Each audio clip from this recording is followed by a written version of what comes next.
आज की मैं आपको बता रहा हूं दर्शकों। आज सोशल मीडिया से लेकर न्यूज चैनल्स पर आपने खबर देखी होगी। वो खबर है इजराइल ने हिजबुल्लाह चीफ हसन नसरल्लाह को बेरूत में उसी के ठिकाने में ठोक दिया है। सोच लीजिए दर्शकों। और नेतन्याहू अमेरिका में यूएन की मीटिंग में कड़ा संदेश दे रहे थे। उधर इजराइल डिफेंस फोर्स ने हिजबुल्लाह चीफ के ठिकाने को नेस्ते नाबूद कर दिया है। कौन सा ऑपरेशन चलाया गया यह भी आपको जानकारी दे दूं। ऑपरेशन न्यू ऑर्डर के तहत अंजाम दिया गया है। इजराइल ने लिखा है कि अब दुनिया को हिजबुल्लाह डरा नहीं पाएगा। इतना ही नहीं, हमले का वीडियो भी मैं आपको दिखा रहा हूं। ये सामने आ गया है। नसरल्लाह को ढेर कर दिया है। और आपने ये खबर जरूर देखी होगी दर्शकों। लेकिन आज आपको जिस खबर का पूरा एक्सरे करके मैं बताने वाला हूं उसका कनेक्शन भारत से है। क्योंकि इजराइल भी आतंकवाद के खिलाफ है और भारत भी आतंकवाद के खिलाफ है। इजराइल ने जिस तरह हिजबुल्लाह चीफ को ढेर किया उसके बाद पाकिस्तान के हुक्मरान कांपने लगे, डरने लगे। डर इस बात का है कि कहीं भारत पाकिस्तान पर हमला ना कर दे। और ये डर यूएन की मीटिंग में दिखाई दिया है। शक्ल देख लीजिए आप शहबाज शरीफ। जब पाकिस्तान के प्रधानमंत्री शहबाज शरीफ कश्मीर का राग अलापने में लगे थे और उसी में उन्होंने डर जता दिया कि भारत पाकिस्तान पर हमला कर सकता है। सोचिए दर्शकों, सुनवाता हूं जरा क्या कह रहे हैं। Its leadership has often threatened to cross the line of control and take over Azad Kashmir. Ladies and gentlemen, Mr. President, let me state in no uncertain terms that Pakistan will respond most decisively to any Indian aggression. सुना दर्शकों, कैसी ये कार्रवाई की गई। लेकिन बड़ी बात क्या है, इधर नेतन्याहू ने हिजबुल्लाह को चौंका दिया है। उधर पाकिस्तान डर रहा है। जो आतंकी वहां पनाह ले रहे हैं कहीं उनका खात्मा भी ना कर दे। और इस डर के पीछे की वजह है इस रिपोर्ट में।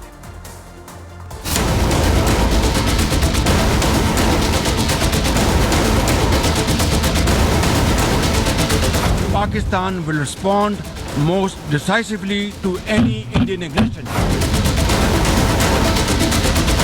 आतंक के आकाओं को पता है, अगर कुछ भी हिमाकत की तो मोदी पाताल में भी उन्हें खोज निकालेगा। पीएम मोदी के इसी लाउड एंड क्लियर मैसेज की वजह से पाकिस्तान और पाकिस्तान के हुक्मरानों की हवाइयां उड़ी हुई। पाकिस्तान जानता है कि जो पीएम मोदी कहते हैं वो करके दिखाते हैं। और जिस तरह से पाकिस्तान से आतंकी तैयार होकर भारत के खिलाफ साजिश रचने की कोशिश में जुटे हैं, अगर वो हुआ तो मोदी छोड़ने वाले नहीं हैं। आतंक के आकाओं को पता है, अगर कुछ भी हिमाकत की तो मोदी पाताल में भी उन्हें खोज निकालेगा। आतंकवाद के खिलाफ मोदी की नीति भी ठीक वैसी ही है जैसी इजराइल की। नेतन्याहू ने हमास के बाद हिजबुल्लाह चीफ को बेरूत में जमीन में दफन कर दिया। और ठीक आज से 8 साल पहले 2016 में भारत ने पाकिस्तान के खिलाफ सर्जिकल स्ट्राइक कर आतंकियों को मौत की नींद सुला दिया था, जिसका जिक्र पीएम मोदी ने जम्मू कश्मीर की जमीन से किया। आज 28 सितंबर है, साल 2016 में आज की रात सर्जिकल स्ट्राइक हुई थी। भारत ने दुनिया को बता दिया था ये नया भारत है, ये घर में घुसकर मारता है। भारत और पीएम मोदी की नीति एकदम क्लियर है। भारत हमेशा शांति पर विश्वास करता है, बिना वजह किसी को छेड़ता नहीं। लेकिन अगर कोई उसे छेड़ता है तो फिर वो छोड़ता नहीं है, जिसका उदाहरण कई मौकों पर देखने को मिला।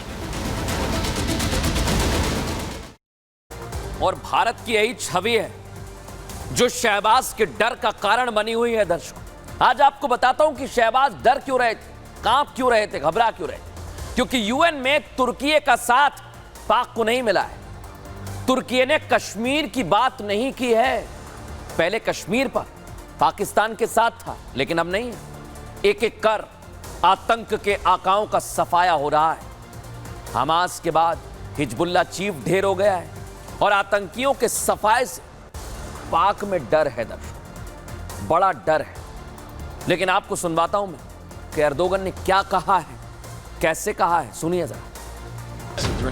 हम ब्रिक्स के साथ अपने संबंधों को विकसित करने की अपनी इच्छा को बनाए रखते हैं, जो उभरती अर्थव्यवस्थाओं को एक साथ लाता है, और उनका देश Indian Ocean Rim Association, Pacific Islands Forum और विशेष रूप से आसियान जैसे क्षेत्रीय संगठनों के साथ जुड़ाव को गहरा कर रहा है। अब एक एक करके आतंकवादियों को ढेर किया जा रहा है दुनिया भर में, लेकिन भारत के भी कुछ मोस्ट वांटेड हैं जो ढेर कर दिए गए। उनकी लिस्ट भी आज आपके सामने रख देता हूं दर्शकों। उनकी लिस्ट भी बड़ी लंबी है, ये आप देखिए। जून 2024 को आईएसआई एजेंट आमिर हमजा पंजाब में जिसकी हत्या कर दी गई। अप्रैल 2024 अंडरवर्ल्ड डॉन अमीर सरफराज लाहौर में अचानक उसकी हत्या हो गई। कौन कर रहा है ये किसी को नहीं पता। दिसंबर 2023 में अहमद उर्फ हंजला कराची में मारा जाता है, ढेर कर दिया जाता है। 13 नवंबर 2023 रहीमुल्लाह कराची में हत्या कर दी गई। कौन ने की किसी को नहीं पता। 9 नवंबर 2023 को लश्कर का पूर्व कमांडर, सोचिए आप, इसको भी खैबर पख्तूनख्वा में मार गिराया गया। 5 नवंबर 2023 ख्वाजा शाहिद, पीओके में इसकी लाश मिली। कौन मार के चला गया किसी को नहीं पता। 11 अक्टूबर को 2023 शाहिद लतीफ, ये मोस्ट वांटेड हैं, इसको भी मार दिया गया है। दर्शकों, एक एक करके इनकी लाशें मिल रही हैं। सिर्फ सितंबर 2023 में रियाज अहमद पीओके में मारा जाता है। और सोच लीजिए आप, एक एक करके जब ये ढेर हो रहे हैं तो सबसे बड़ी बात यह है, कांप रहा है पाकिस्तान। समझ नहीं आ रहा कि करे तो करे क्या। और दर्शकों, भारत हमेशा से आतंकवाद और आतंकवाद का जो समर्थन करते हैं ना, उनके खिलाफ रहा है। और पाकिस्तान तो आतंकियों का सबसे बड़ा रहनुमा है, दुनिया जानती है। पाकिस्तान न सिर्फ आतंकवाद को बढ़ावा देता है, बल्कि आतंकियों को पनाह देता है, और यह दुनिया जानती है। लेकिन हर बार आतंकिस्तान इसे नकारता है, बार बार भारत के खिलाफ जहर उगलने की कोशिश करता है। यूएन में भी एक बार फिर भारत के खिलाफ जहर उगलने की कोशिश कर रहा था पाकिस्तान, लेकिन भारत ने पाकिस्तान को ऐसी लताड़ लगाई कि उसकी सिट्टी पिट्टी गुल हो गई। यूएन में भारत की स्थायी सदस्य भाविका मंगल आतंकियों को उनकी हैसियत बता रही हैं। सुनवाता हूं, ध्यान से सुनिएगा। As the world knows, Pakistan has long employed cross-border terrorism as a weapon against its neighbors. It has attacked our parliament, our financial capital Mumbai, marketplaces and pilgrimage routes. The list is long, and in fact has continuously used terrorism to disrupt elections in Jammu and Kashmir. It is ridiculous that a nation that committed genocide in 1971, we are talking about a nation that for long hosted Osama bin Laden. We know that Pakistan will seek to counter the truth with more lies. Repetition will change nothing.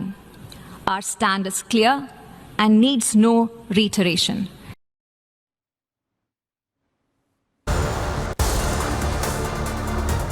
और सोच लीजिए आप, एक के बाद एक पाकिस्तान को याद दिलाया जा रहा है। इस रिपोर्ट में दिखाता हूं।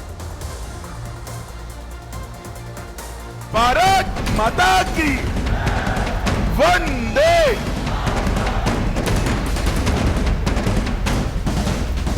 आतंक के आकाओं को पता है, अगर कुछ भी हिमाकत की तो मोदी पाताल में भी उन्हें खोज निकालेगा। गलती से भी वहां से गोली आई तो गोली का जवाब गोले से दिया जाएगा, गोले से दिया जाएगा। सुरक्षा में सेंध लगाने वालों की वह दुर्गति करता है